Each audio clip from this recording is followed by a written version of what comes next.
Yo, what's good guys? It's your boy Luna the Programmer, and in today's video, you already know we got another Dokkan battle video. And this time, they dropped this gem on us, the LR, TAPION, and MINOTIA card here, the little duo here, TAPION and TAPION Jr., as it were. So I've already looked at their details, I've looked at their entire thing, right? Their entire kit as well as their category.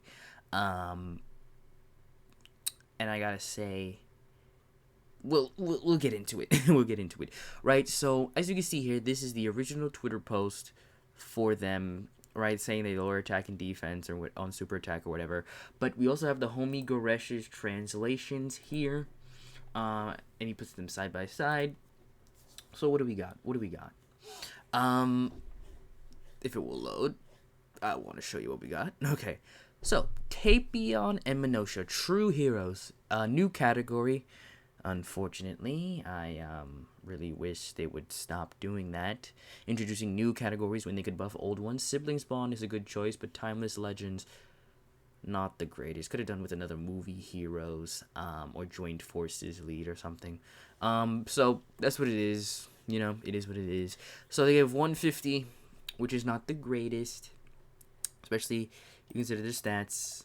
HP is going to... Whoa, I don't know what happened there. HP is going to be absolutely insane. Not even 13,000 attack. This is at 0%, by the way.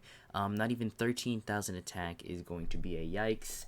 They get up to barely over 18,000, which I believe is the lowest attack stat for a summonable...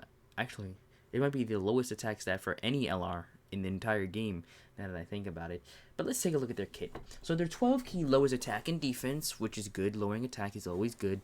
The 18 key, amazing animations, by the way. I've seen them and they look absolutely fantastic. Chef's kiss. Greatly raises attack for one turn and causes mega colossal damage and massively lower defense. Useless effect because defense lowering, you know my opinion on defense lowering, not great. The passive skill, 130% attack and defense, so reminding me of Turles. And speaking of Turles, they also give double support to each of their categories, both to the Timeless Legends and the Siblings Bond, 2 key, and 20% attack and defense to both. So since they, of course, fit on both categories, they'll be giving themselves 170% attack and defense, along with 4 key, which you'll see is going to be good when we get to their links. So they also have an active skill, so it's able to be used after turn 4, and if there is another Timeless Legends and Siblings Bond category ally on the team. So they just have to be on the team. They do not have to be on rotation. They remove all status ailments, which I think is going to be a bit situational here. But the main part is you get an additional support buff for another 2 turns. I think Goresh put out a tweet here that's saying this 2 key is actually another 3 key instead of the 2, but the 20% is true. So you count that in with active, they're going to be getting 190% attack and defense along with 9 key, because you get... actually 4 from here and then 3 from here. What am I doing? That is 7, not 9. Good grief. So I say quote is irrelevant. Let's take a look at the links here. So they've got Hero, Experienced Fighters, Brainiacs, Cold Judgment, Solid Support, Fierce Battle, and of course Legendary Power. Only 4 categories, which is unfortunate. Timeless Legends, Movie Heroes, Siblings Bond, and Joined Forces. So as you see here, I've actually pulled up the different TAPION cards here. Oh, they also have the LR there, so I'll pull him up, and I'll also pull up all the other TAPIONs here, right? So we have AR STR, of course, if you didn't notice. 77 per cost, so they will be a summonable LR, as I believe I mentioned earlier. The art, I believe, is absolutely fantastic. I think the art and animations are absolutely fantastic. And here it is what I was talking about, the 3 key instead of the 2 key from Goresh's original tweet. the stats at flat dupe, so they're up to barely 15,000, which is lower than the average TUR these days in terms of attack stats. And again, Videl does have a fairly low attack stat at flat dupe, but she's Videl, right? She gets like 300% attack and defense fully built up or some nonsense, right? So lowering attack, always good. Greatly raising their attack is not bad as well, considering they can get a decent amount of attack, considering their links are okay in terms of what they give for attack. So take a look at the AGL Tapion real quick. The AGL Tapion, what's he sharing? So he's got Brainiacs, he's got Hero, he's got, does he have cold? He does not have cold. He has experienced fighters, as well as solid support and fierce battle. So that's 1, 2, 3, 4, 5 links with this AGL Tapion. And of course, we've already talked about him post EZA. He's going to be quite nice. Let's take a look at the Tech Tapion, which I heard was getting an EZA. Don't know if that's confirmed, but the reason why I want to bring up this guy is because he changes orbs. However, I do notice he just changed STR key spheres to rainbow key spheres, which wouldn't be a problem if not for the fact that these guys are STR, so they would benefit more from STR orbs than any other kind of orb. So if he could EZA and they could change this to just like he changes a random color, right, that would be great. So he shares Hero, of course, experienced fighters, Hero, experienced fighters, Brainiacs, solid support, and fierce battle. So 1, 2, 3, 4, 5. So if I'm counting correctly, that is another 5 links with this Tapion. Obviously, though, this Tapion is much worse than this one, but it doesn't really matter because you can run all 3 of them, right? They have different names. This is Tapion and MINOTIA. This is Harudegarn Tapion, and this is just Tapion by himself, right? Another card I pulled up is this guy.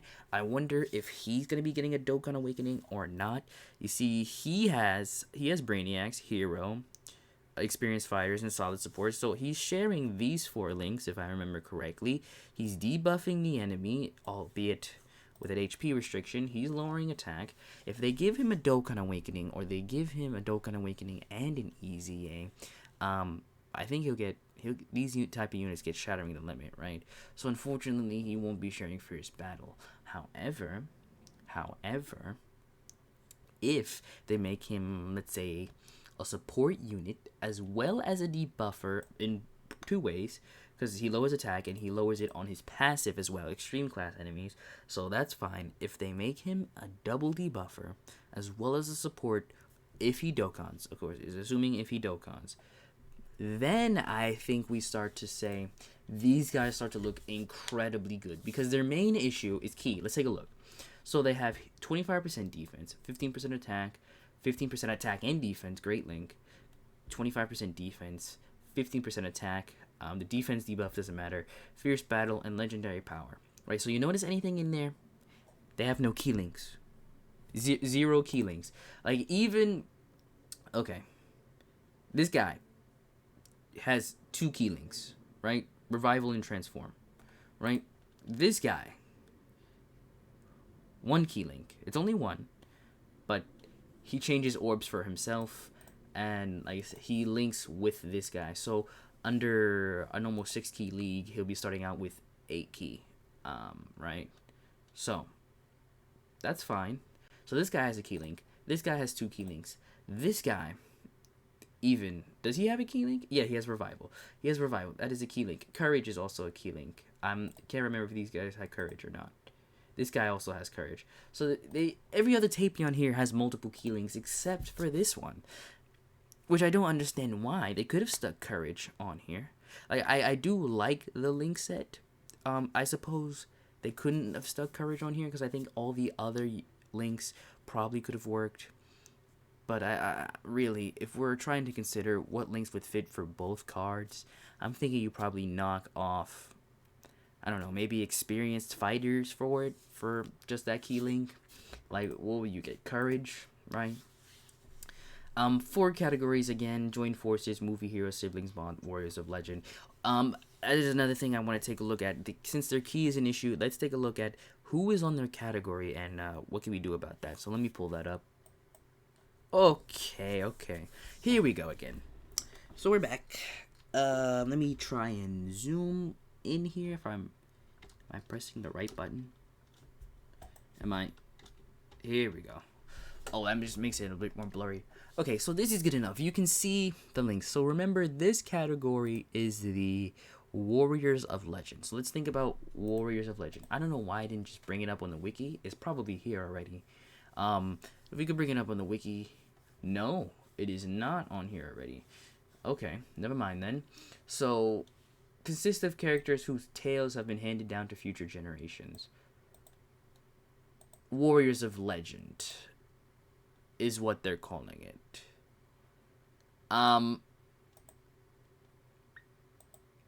Okay, so let's take a look. Team Bardock.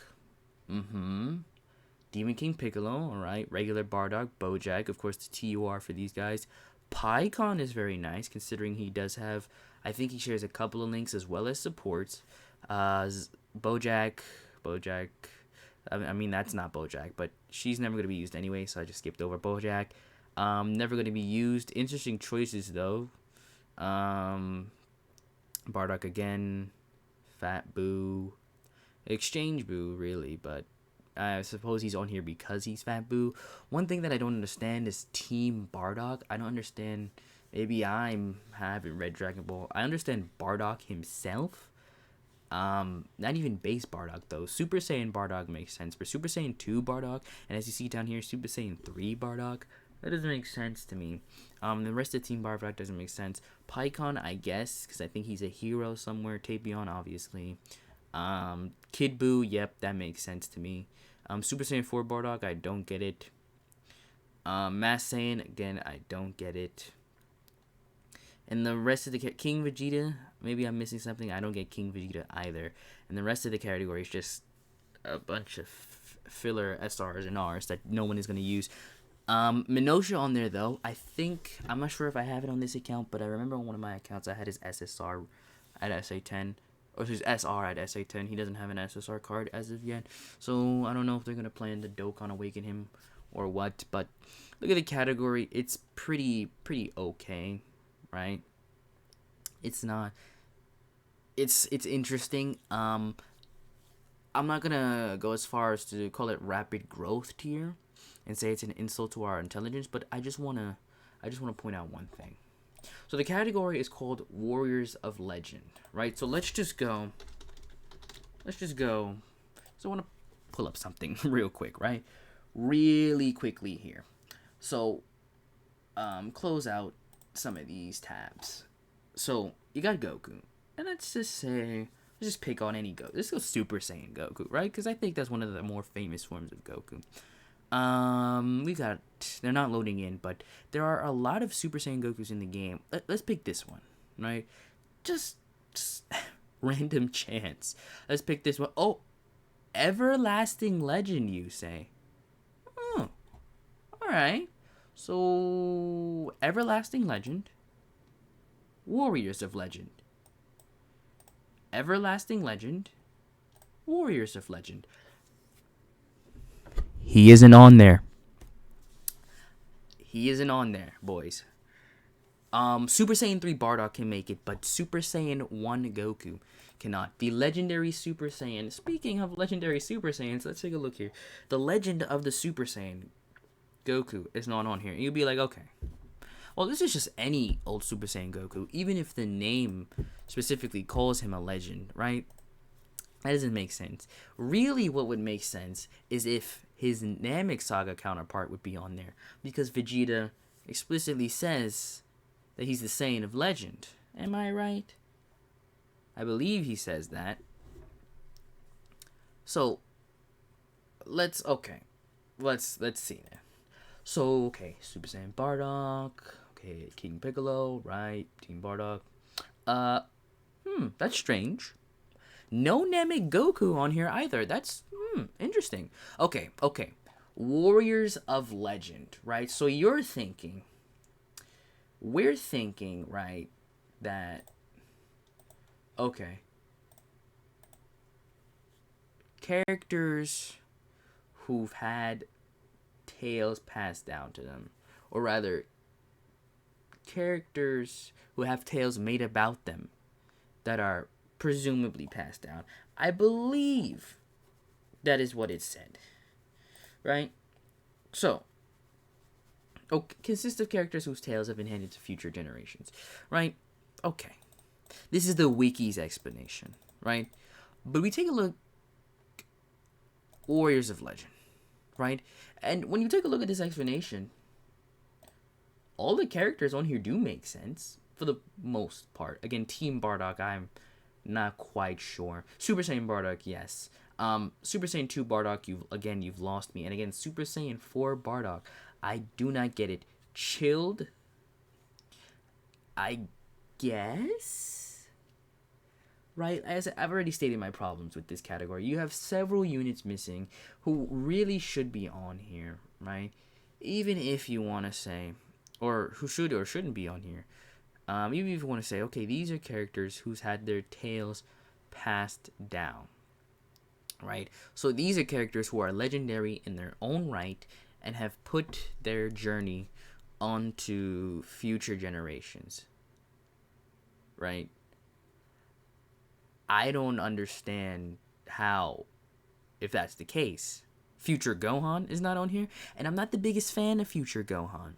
But I think Future Gohan should be on here since he does, quite literally, what it says. Consists of characters whose tales have been handed down to future generations. And I'm saying, yeah, sure. It's not like the legend of Future Gohan was passed down to Trunks or anything like that. What I'm saying is, when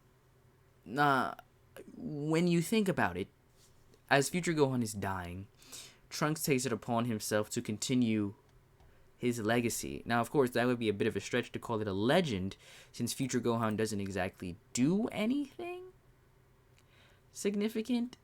But, okay, whatever. Future Gohan doesn't fit? Okay, fine. Where's Frieza, right? Where's Frieza? You know Frieza, the one whose name is known throughout the universe, right? I don't know, bro. I would think that Frieza would count. If King Vegeta is on here, I think Frieza might count. And you say, okay, Frieza isn't on here. Okay, sure, fine. It's not fine, but okay. Where's Beerus? Right? Where's the tail? Okay, where's the tales of the God of Destruction Beerus? Because the tales of Majin Buu, that makes sense. But what about the tales of the God of Destruction Beerus? Is he not on here? Am I dumb? Beerus, no Beerus on here. He's not on here either. So again, this is one of those categories that is like Connected Hope. What is in there is good, right? So you see from here, you can actually make an okay team. You've got Team Bardock, you've got Pycon, you've got Tapion, right? Even if you want to go the extreme route, you have Kid Buu, you have Fat Buu, you have the Bojacks. So even if you want to go that route and say, this category is good for what it is, there are still characters missing from it, and it is like Connected Hopes in this manner. You combine that with the fact that the LR by itself is not the greatest. It is a really good LR, especially defensively. But I think these days, an LR will need more than just defense in order to stay relevant as far as a leader goes. This guy, if you summon for him, he will be off the friend list in another week or two. No staying power. He won't be legendary, So I'm somewhat disappointed with this. Like I said, good card, decent category. I'm just disappointed with the lack of representation that I think should really be on there. Like I said, it's not quite the levels of rapid growth, but I still think there's some issues, right? This LR is good, really good, but I think he could be better. So that's going to do it for me this time. Recording about to hit 20 minutes, so if you liked it, please leave a like or a comment and subscribe, and let me know if you enjoyed it. Leave a dislike if you didn't enjoy the video, or say you didn't even learn anything. My name is Luna, also known as Luna the Programmer, and I will see you guys next time.